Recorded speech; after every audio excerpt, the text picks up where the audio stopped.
Good day, gentlemen and ladies. Tonight we're Wednesday, the 21st of August, and this will be a video regarding the what you need to do between 8 to 12 hours on your subcompact tractor. And I asked that question on my last video, and I had outstanding answers. So please stick around. I'm going to talk to you in detail and also in accordance with the maintenance book. All right. Stick around. Cheers.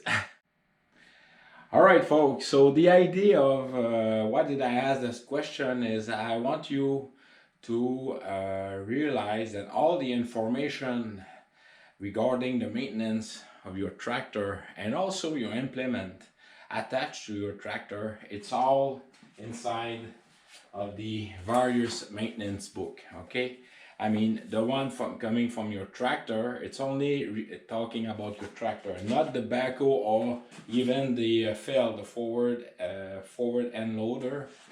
It's only about the tractor itself. So you have to look for the loader itself. There's a manual that it goes with it, and it concerns the maintenance too, the how to perform the maintenance and the hours and everything. And also like the backhoe maintenance that I carry out, and it's not inside these manual. What I mean by maintenance is like oiling. I didn't see any place on my regarding oiling. Oiling for me, it's preventing wear and tear, corrosion, and it's also for lubrication. That's why I'm using the SAE 30 oil. It's a non-soap oil. And where am I using it? I'm just going to show you in detail. All right, so on my outrigger's legs, all the screws that I'm pointing it, they are no, you can grease it, but since it's often exposed to dirt and grease, it's tough to remove. So I do oil everything, even my oil, my outrigger protection angle iron, which is very cheap to do yourself. And I see a lot of guys, they having new backhoes, and it's a very good, and for me it's a life-saving. And my good friend Joe from Steel to Wood is the engineering behind this outrigger.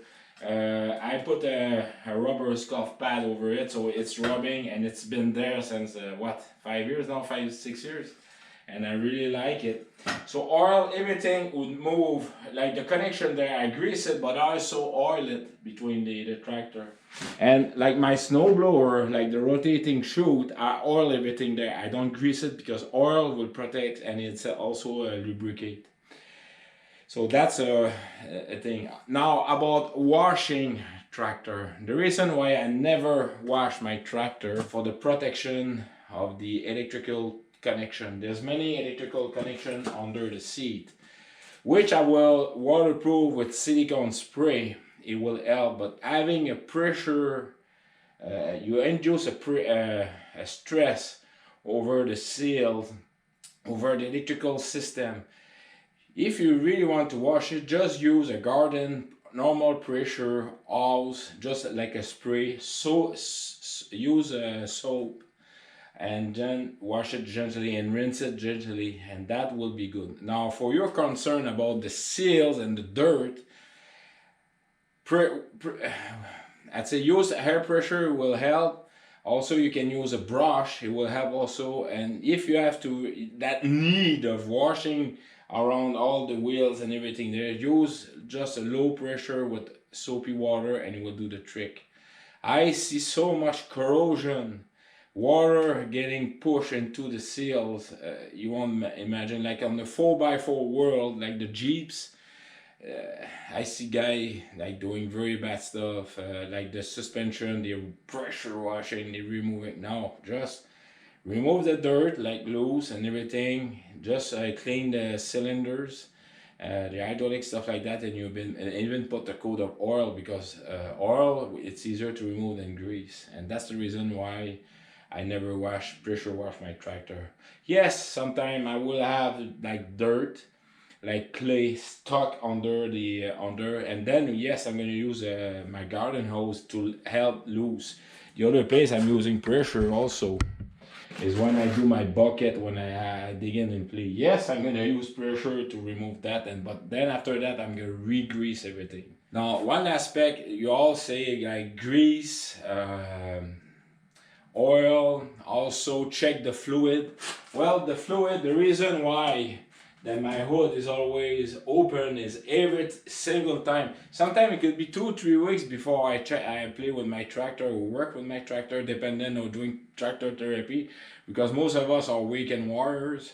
So I do check my oil, my coolant, hydraulic oil level, all right, when I'm gonna use my tractor. So that shouldn't be, it should occur daily when you're gonna work with your tractor daily with, I mean weekend warrior. All right, now about that subject of the torque. All right, now on the Mahindra here, all right, and I put a blue tag, they recommend that the boat should be torqued every 25 hours. What I discovered is within 18 hours, and even before that 15 hours, whatever is, just hold on, whatever it was holding the tractor, and I mean, I'm talking about 42 bolts and nuts all around the plate attachment, even the 2 bolts on this under the seat, everything around. We're talking about 40 bolts. Well, most of them were coming loose. All right. So what I write down is, and this is for all you Mahindra tractor, is between 9 to 12 hours instead of 25. They're wrong about that. I mean, I'm hard working on my backhoe, and as you know, and between 9 to 12 hours I am in the game, and I'm about to reach that. So and by the way, all the info I'm telling you, I have many in my playlist. You're gonna find Mahindra maintenance videos. Find it. I think I have more than 40 videos about maintenance, and this one will be a part of it. All right, now so retorquing also your backhoe. Now for the feld, on the on my maintenance book for the loader, and again I put a blue tag. The red tag is quick reference, and that's how I do things. I had a video about that. It's again, loader must hour every 25 hours, okay, but I still put 9 to 12 hours since I have all the wrenches for the backhoe. Well, may as well to check it. So that's what I do. And of course, yes, it's more, I do find 1 or 2 bolt loose on the 1, 2, 3, 4. I have 4, 8. But it's 24 will be too much. It's gonna be too much loose. And even when the first time I was talking that the loader, the bolt were loose. So yes, I do recommend between 9 to 12 hours, and it doesn't cost too much. All right. I mean, it's just since you have all your wrench out to torque up your backhoe, do the forward loader. You're in business. So yes, I did put a blue tag for every maintenance schedule on my on the implement, okay, and also like this is the backhoe. I have a blue tag, so I color like I've got a video telling you. Then this is at the end. This is your best guide, your dealership, and also your owner operator manual. All right. I mean, for me, I put important stuff. I highlight the stuff here, and I don't remember very well on one of the book. It's also recommended there, but here it's the really nice thing that they put it, and I'm still. Of course, there's always safety on the book. I mean, introduction. The purpose of this manual is to assist you in maintaining and operating your loader. Read it carefully. It furnishes information and instruction that will help you achieve years of dependable performance. Hey, that says it all. That's what is our operator manual does. All right, and it's very well written, and it's specially written right there. Is we urge you to follow this advice. First step, read and understand this manual as well as the tractor operator manual. It is the very first step of having these expensive subcompact tractor or tractor, anything that you have, even your car. I bet you'll be surprised to find, if you open the dash of your of your car, read the open manual, I bet you that I challenge you, you will find information that you never thought that it would be contained in that manual of your car. So I challenge you that, folks, if you're still around looking and listening to my video. All right, and the question that I asked, it was an open eye question. What you do between 8 to 12 hours? I think I said 9 to 12 hours, but between those 2 hours. And it was just raising a safety concern about, well, safety. So it's about safety, like bolt and nuts. Also, you're checking your fluid. The fluid should be checking daily, at least the first time. We're all weekend warrior. I'm just saying a recap right now. But check your fluid each time that you're doing with your tractor. And at the end, greasing. Now, greasing is very important, especially in the summer.